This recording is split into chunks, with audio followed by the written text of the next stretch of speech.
स्वागत है आपका मेरे न्यू व्लॉग पर, जिसमें मैं आपको बताऊंगी कि सीटेट में जो हिंदी आती है और संस्कृत और विज्ञान में सबसे ज़्यादा नंबर कैसे स्कोर कर सकते हैं। जैसे कि मैंने सीटेट में हिंदी और संस्कृत और विज्ञान में सब अच्छे मार्क्स स्कोर किए थे। तो सबसे पहले मैं आपको बताऊँगी कि संस्कृत मोस्टली सभी बच्चों को टफ लगती है। तो संस्कृत में हम ज़्यादा से ज़्यादा नंबर कैसे स्कोर कर सकते हैं। तो सबसे पहले उसमें आता है कि जो पैराग्राफ होता है, वो पैराग्राफ जो आता है वो 15 नंबर को आता है। तो पैराग्राफ को हमें कैसे स्ट्रॉन्ग करना है, इसके लिए सबसे पहले या तो आप 6th या 7th की जो संस्कृत की बुक होती है उसके लिए, मतलब अगर किसी को संस्कृत पढ़ने में भी प्रॉब्लम हो रही है तो 6th और 7th की संस्कृत की जो बुक होती है ना, उसके 2-3 चैप्टर अच्छे से पढ़ लीजिए। इससे आपको संस्कृत का फ्लुएंस पता चल जाएगा, मतलब संस्कृत जो है अच्छे से पढ़नी आ जाएगी थोड़ी दी।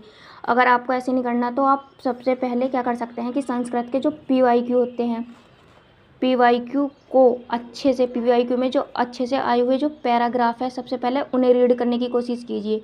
उन्हें रीड करने के बाद उसके जो क्वेश्चन होते हैं, मोस्टली 4 क्वेश्चन तो जो होते हैं वो पैराग्राफ में से होते हैं और 3 क्वेश्चन जो होते हैं वो होते हैं व्याकरण में से। व्याकरण के लिए कुछ नहीं करना, व्याकरण के लिए बस लकार, प्रत्यय, धातु, समास, संधि वाला चैप्टर अच्छे से कर लेना है। ये 2021 का पेपर है, इसमें ये वाला पैराग्राफ आया था। इसमें पैराग्राफ में 4 क्वेश्चन तो थे, मतलब पैराग्राफ से। इसमें तुमुन प्रत्यय पूछा गया था, तुमुन प्रत्यय, तदित प्रत्यय, ये सारे प्रत्यय इंपॉर्टेंट होते हैं। और संधि पूछी गई थी।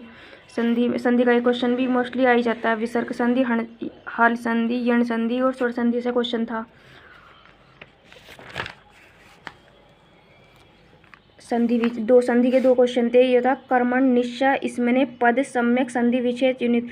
इसमें पूछ रखा था कि कर्म निश्चय में कौन सी संधि है, कर्म निश्चय की कौन सी संधि है, ये पूछ रखा था इसमें। और दूसरे पैराग्राफ में एक विलोम शब्द पूछ रखा था, जिसमें शीतल शब्द का विलोम शब्द पूछ रखा था। ये पूछ रखा शीतलम इतस्य पदस्य विपरीतार्थक पद पदेषु किम, ये पूछ रखा था। अस्मिन् संसारे जन जात मन्यते,